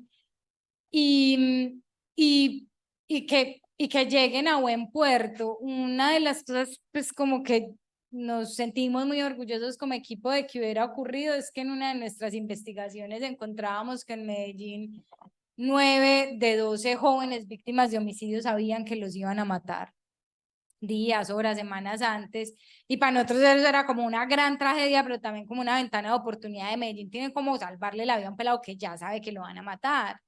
Entonces, diseñamos un protocolo para que por lo menos cuando uno llame al 123 y diga, me van a matar, pues no le digan, ah, bueno, vaya al búnker de la fiscalía a ver si, a ver si de pronto, que esa es la gran tragedia. Que además, pues porque uno no va a ser elegible para, pues estos muchachos no van a ser elegibles para un programa de protección a testigos porque no tienen información de ningún pez gordo del crimen en Medellín, además porque en estas tristes categorías sociales, pues no representan ningún mérito para de pronto un Estado muchas veces indolente para salvarlo. Entonces es generar un ajuste institucional muy pequeño que es que vayan y lo saquen y y haya alguien que lo proteja y le crea sobre todo, ¿cierto? Que reconstruir esa confianza también es muy difícil, le crea al muchacho que sí lo van a matar y que, y que al Estado le parezca oportuno y necesario salvarlo. Entonces eso existe hoy en Medellín y no es perfecto porque eso pues obviamente está en manos del Estado y no de nosotros y quisiéramos que más gente supiera que puede hacerlo, sobre todo más gente que tiene poca experiencia con el Estado, supiera que eh, hay un pedacito del uno 2 3 social que está dispuesto a salvarle la vida a personas. Bueno, dentro de todas las gratificaciones, la gratificación mayor pues siempre va a ser poder entregarle a una familia su ser querido. Esto no es fácil, pero por lo menos ellos pueden cerrar un ciclo, porque todo el que está esperando un desaparecido siempre tiene la ilusión de que llegue y le diga, hola, buenos días, yo no estaba, estaba de fiesta, estaba con una amiga, estaba con un amigo, así hayan pasado 20 años. Esa es la gratificación más grande que puede tener uno cuando trabaja en esto y saber que uno aportó desde todas las instancias, desde lo que uno hizo. Cuando uno cumple todo el ciclo del proceso de investigación, del análisis, de la diligencia de recuperación, del análisis de los cuerpos en laboratorio, y cuando va a la entrega digna y tú le puedes explicar a esa persona, ven, hicimos esto, por esto, esto y esto, es la persona que tú estabas buscando. Y que ellos te digan, sí, te creo, eso es lo máximo. O sea, ese es el día que uno se completa todo. Cuando nosotros fuimos a intervenir Dabeiba, yo voy a contar la historia de Eduardo Liscano, el primero que se identificó. Yo estaba en la fosa con la antropóloga, con mi compañera. Estábamos haciendo nada, habíamos bajado a unos 50 y decíamos, no hay piso, pero está muy abajo, nada, no tenemos. Paramos a la hora del almuerzo ahí, y nos sentamos ahí a almorzar. Y ella volteó y me dijo, no, Lina, yo le voy a buscar la cara a este muerto. Ahí hay alguien. Salimos y encontramos una moneda. Seguimos, encontramos unas prendas militares. Igual, todo como lo describieron los comparecientes. Lo encontramos. Cuando hicieron la entrega de él, ya habían hecho el análisis. Nosotros estábamos en nuestra segunda, tercera intervención en Dabeiba. Como nosotros le decíamos las temporadas, creo que era como la tercera temporada en Dabeiba. Ese día, nosotros siempre decíamos, con uno que identifiquen de todo lo que hemos hecho a Dabeiba, estamos gratificados. Ese día llorábamos, ahí en todo lo que ustedes ven, nosotros estábamos atrás de nosotros, se le salían las lágrimas, porque el papá del chico fue y nos buscó y nos abrazó y nos decía muchas gracias. Y nosotros decíamos, tenemos uno, ya no son uno, son 13 los que llevamos de allá. Y no es solo de allá, de otro lado. Entonces yo decía, esto es lo que a mí me mueve. Yo me puedo levantar y mi vida es en esto. Estoy una semana en mi casa en Bogotá, estoy una semana en campo, o estoy 15 días en campo, estoy 15 días acá, o puedo llegar y juntarme 3 veces, levantarme a las 3 de la mañana para poder salir a campo. Nunca he dicho, no lo quiero hacer, y ya estoy vieja, pues, ya no tengo 15 años, pero sigo diciendo, esto es lo que yo quería hacer y esto fue lo que yo escogí. Y me parece absolutamente fantástico. Me pasó con la entrega, con el cuerpo del indígena en Vera que les contaba en Río Sucio, Caldas. Lo fuimos a sacar, y se arrimó una hermana, yo ya lo tenía, lo estábamos embalando, y me dice, doctora, ¿me puede mostrar el cráneo? Yo decía, Dios mío, bendito, ¿sé por qué me está preguntando esto? Donde yo le saque algo y me diga que ese no era. Yo le dije, ¿usted qué quiere ver en el cráneo? Y me dijo, es que tenía los dientes montaditos aquí así, él se reía y se veía así. Yo dije, así se lo puedo mostrar. En mi cabeza, en esos 3 segundos, yo dije, sí, sí se lo puedo mostrar. Si ella me hubiera dicho otra cosa, que yo no hubiera visto ya, y que yo ya no hubiera hecho mi orientación en campo, yo no le hubiera mostrado eso, o sea, hubiera dicho cualquier otra cosa, porque no sabía lo que me enfrentaba. Cuando yo se lo saqué, se lo mostré, le articulé porque tenía el cráneo articulado, o sea, le podía poner tenía el maxilar ahí articulado al maxilar craneofacial, le pude poner la mandíbula. Cuando ella lo vio, ellas lo vieron y todas se pusieron a llorar y no, sí, es mi hermano, así tenía los dientes. Entonces uno dice, Dios, Señor, gracias. O sea, o en lo que tú creas. Puede ser Dios, puede ser Alá, lo que sea. Ese día tú te sientas y dices, oiga, de verdad escogí lo que quería escoger. Y hice lo que tenía que hacer. Y lo que he hecho no me arrepiento un solo día de mi vida. Esas son las gratificaciones que uno se lleva. Y tengo otra que me pasó en el Urabá, que fue tristísima, porque era una familia muy pobre, seguramente vivían algo y estamos en un campo bananero. Y dijeron que ahí estaba el cuerpo. Ella, la mamá y el papá, usted los veía, el papá un tipo, un señor serio, la mamá una señora con una mirada triste, retraída, todo. Cuando lo empezamos a despejar, la señora había dicho, lo sacaron, iba con esto, y yo empecé a ver las botas de caucho, listo, botas de caucho se ven mucho. El pantalón era así, la camisa era así, el cuerpo estaba así. Y la señora, entonces el fiscal le dijo, ya está despejado, usted quiere ir a ver si es de pronto lo que usted quiere. La señora lo vio y el cuerpo estaba en la fosa, se puso a llorar y el señor impávido, lo único que hacía era agarrarle la mano a ella y se le salían las lágrimas a él, pero él no decía una sola palabra. Y la señora absolutamente destrozada, pero es lo que vivimos en la parte rural, que era lo que yo les decía, o sea, ellos son con una fuerza, los hombres candados, y saber que era su hijo y verlo. Entonces uno decía, Dios mío, pues sí era, después le hicieron pues el análisis de todo, pero igual son esos momentos que a uno lo chocan y uno dice, Dios mío, sí, lo tengo que seguir haciendo. Pero esto sí es vocación, porque uno puede hacer muchas cosas por hacerlas, pero esto sí es vocación. Esto no es una cosa que sea tan fácil de llevar. Yo tengo compañeros que se han retirado de los grupos porque no pueden con la carga emocional de eso. Tenía una compañera antropóloga con que trabajé 3 años seguidos y me dijo, me tengo que ir, Lina. Sueño todos los días con ellos. Entonces, ahí es donde uno dice, está bien, listo. Yo voy bien, yo puedo llegar a mi casa, tengo mi red de apoyo, eh, se llaman urgencias psicológicas y las tratamos y nos vamos, a veces llegamos absolutamente vueltos un 8, deshechos con muchas cosas, pero la gratificación está ahí, la gratificación está poderle devolver en algo la tranquilidad a alguien. Yo creo que eso es lo mejor que podemos hacer.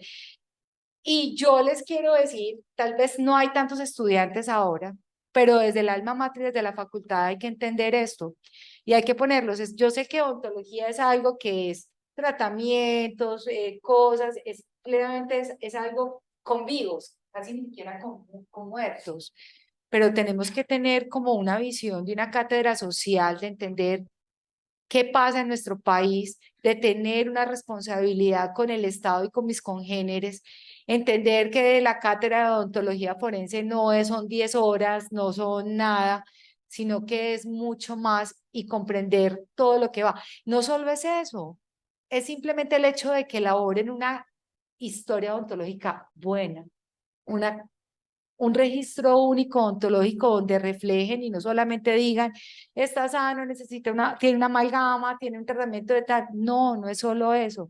Es hacer que todas esas particularidades que hacen que sean tan características y tan identificativas para estas personas puedan ser reflejadas más adelante.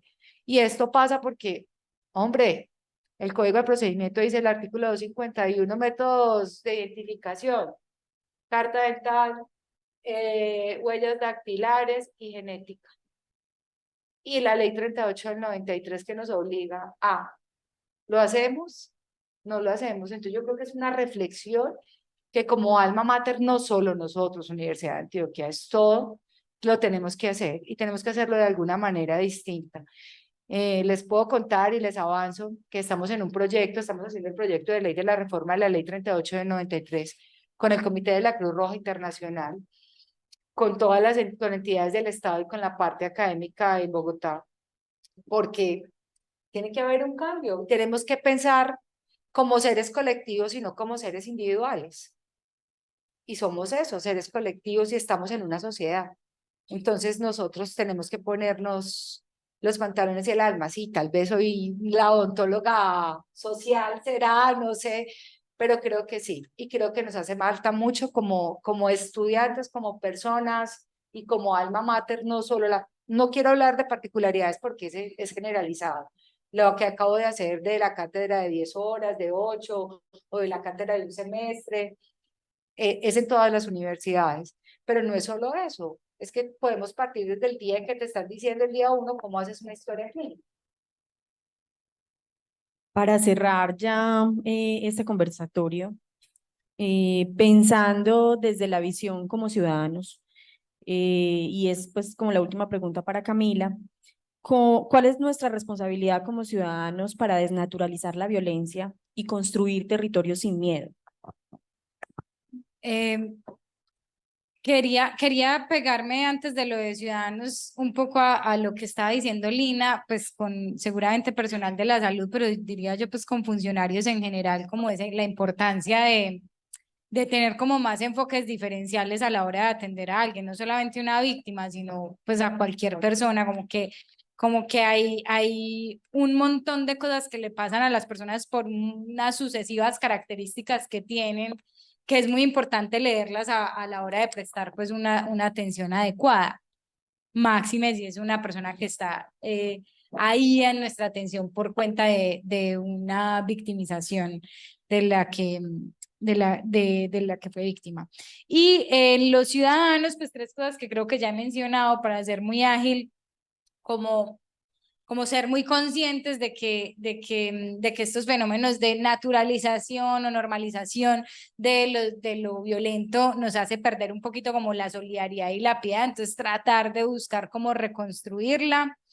Y lo segundo es como demandar más, como renovar los deseos ciudadanos de cómo podemos hacer las cosas mejor y cómo el Estado también puede hacer las cosas mejor. Entonces también como que ninguna presión ciudadana sobra, entonces como preguntarse cómo pueden funcionar mejor las cosas y esas causas pues como que mueven mucho. Yo digo siempre que ser ciudadano es eso, pues vincularse a algo y tener como preguntas sobre cómo hacer para que sea menos injusta también pues la ciudad o el territorio. Y eso nos va marcando un cambio cultural, esas dos cosas como renovar los deseos ciudadanos y las demandas ciudadanas, pero también recuperar como la piedad y la solidaridad, que yo sé que cansa mucho, yo a veces también me canso de estar en esto, pero, pero yo creo que de a poquitos como ciudadanos en algunos ratos también no solamente construye sociedad, sino que también es bacano pues de tener como uno personalmente, además del trabajo que sea, cualquiera que sea, pues como tener esos espacios de hacerse preguntas. Y esto es un cambio cultural, esto es un cambio de hábitos de pensamiento que yo creo que a largo plazo ayuda a solucionar muchas cosas. Nunca se supera. El miedo a la violencia nunca se supera. Es muy difícil. Ya para cerrar, si alguien quiere hacer una pregunta,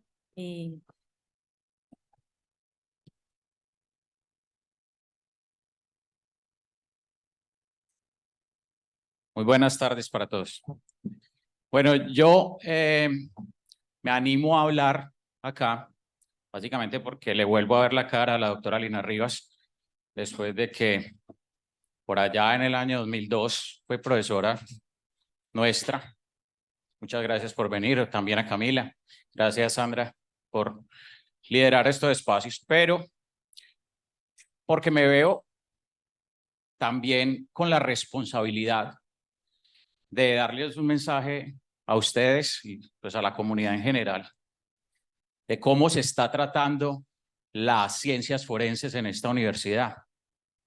Yo llevo 6.090 días de odontólogo forense Y quizás todo eso salió de la academia, obviamente, de eso que decías, Lina, de que uno no puede enseñar solamente, pues así cosas, hagan este registro único, sino algo más humano. Y eso es lo que hemos intentado hacer en esta facultad.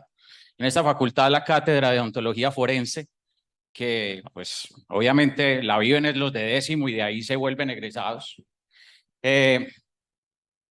ha tratado de hacer una disrupción, ha tratado de llamar la atención, ha tratado de decirles que las ciencias forenses son trazables a todas las especialidades, que los dientes hablan, que los dientes no hablan, gritan, y que por eso es necesario que le prestemos atención y hago mucho énfasis en llevar ese mensaje de los estudiantes hacia los profesores, sobre todo de los de clínica, porque son los que a veces dicen o uno revisa. Yo tuve la oportunidad de ser hace poco un jefe de departamento de atención odontológica y vi que los mismos estudiantes no hacen historia clínica y los profesores no les importa.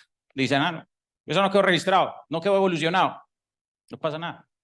No pasa nada. Es porque no los piensan como, pues ven más allá, hay que ver más allá.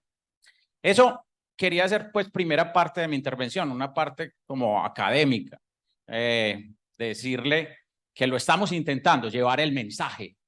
Obviamente no todo el mundo copia y cuando, por ejemplo, empezamos las clases de forense, tenemos que mostrar los objetivos y todo eso. Yo siempre les digo esta frase, no leamos el objetivo. El objetivo es, muchachos, no hay cosas sin interés, tan solo hay personas incapaces de interesarse. Quien no posea el don de maravillarse o de entusiasmarse, más le valdría estar muerto porque sus ojos están cerrados. El objetivo, muchachos, es que abran esos ojotes, que se den cuenta que la odontología puede identificar a una persona y que lo vean. Por eso intentamos meter sensibilidad. Ahí, que ellos se vuelvan sensibles. Y hacemos una cantidad de cosas, de reflexiones, de cosas que ellos entienden mañana. De pronto hoy es difícil que lo entiendan en el pregrado.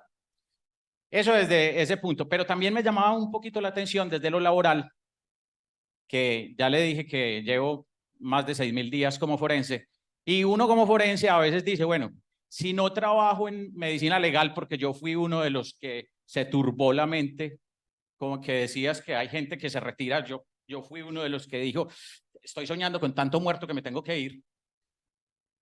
Entonces necesito ser docente. Entonces, como me fui a buscar docente en las instituciones en donde brindan estudios de criminalística, investigación judicial, cuando entraba a esos laboratorios, veía una cantidad de cráneos que yo me preguntaba, ¿de dónde los cogen? Pues, si estas instituciones de criminalística no son cementerios y tienen laboratorios con 90 cráneos que dicen, estos son impactados, estos no tienen impacto, ¿de dónde los cogen? Ahí yo llego y digo, como decía Xenócrates, guardo silencio, me arrepiento más fácil de lo que hablo que de lo que no hablo, me quedo callado, pero trago agüita y me confundo. Digo, ¿cómo llegaron acá? ¿Cómo llegaron? Pasa como en el desierto, así la bola de estampa. ¿Cómo llegan?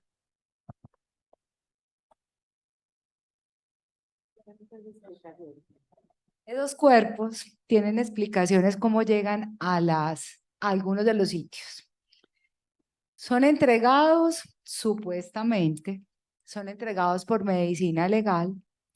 Hasta hace un tiempo eran entregados por ellos a las universidades, aquí, a la Bolivariana, al Tecnológico de Antioquia.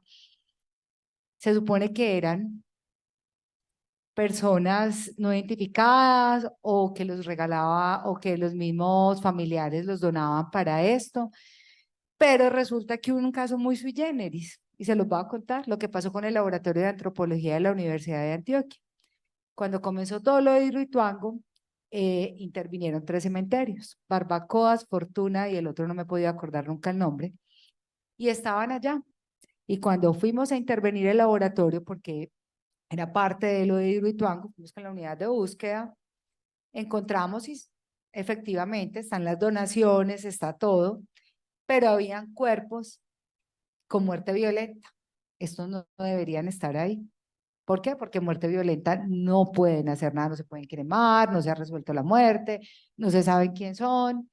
Y encontramos cuerpos que venían de medicina legal, del Cementerio Universal, que venían de San Pedro también, y por eso hubo una medida de intervención contra el laboratorio, digamos, de antropología de la de Antioquia. Difícil, sí. Y aquí hubo comercio. No sé si aún sigue habiendo comercio. Yo compré una bolsa de dientes cuando estaba en segundo semestre, cuando no tenía, seguramente en el Cementerio Universal, que mi mamá que llegó por allá me sacó de la casa, me dijo, aquí no vas a lavar eso, pues Lina. Y ella está por allá y se ríe. Entonces,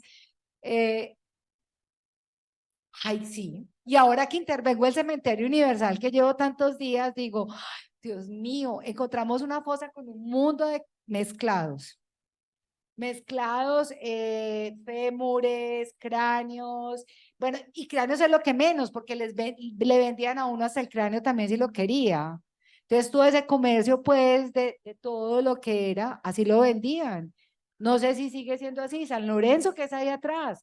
Entonces, claro, uno iba porque uno necesitaba para la clínica de operatoria los dientes que estuvieran buenos. Maldita sea, encuentren pues el bueno. No, en los 5.000 pesos que me costó la bolsa no me salieron casi.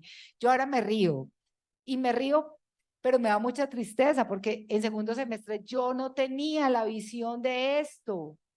Y eso es que me encanta, Mauricio, que lo hagas, que tengas una visión distinta, que hagas que tus estudiantes, porque sé que tienes una muy buena acogida con los estudiantes, que lo hagas de esa manera y que tengas y que trates de darle esa sensibilidad a ellos y que ojalá pudieran entenderlo desde ahora, lo que tal vez lo entendimos tarde nosotros o algunos de nosotros, porque es que pues muchas veces vamos a la consulta particular y tú vas donde tu amigo y tu amigo te hace una resina, te hace una no, qué historia clínica, qué evolución, qué nada. Yo le puedo decir pues que mi historia clínica está abajo de mis camisetas, en una cosa en el vestier y mi esposo sabe que está ahí. Yo le digo, si algún día cae un avión de esos, me matan, lo que sea, ahí estoy pues para que me encuentren.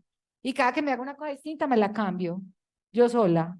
Pues porque no, que me busquen, a mí que no me hagan genética, que es ridiculez. Yo ontóloga forense pues si me identifiquen por genética, no, a mí por los dientes, jamás.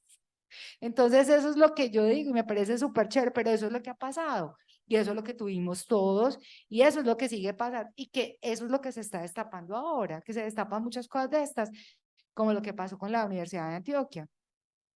Y esto pasó solo y se encontró por estar buscando cómo habían recuperado los cuerpos de los cementerios de Barbacoas, Fortuna y el otro, que se lo había ganado la Universidad de Antioquia cuando inundaron las partes que tenían que inundar de Hidroituango.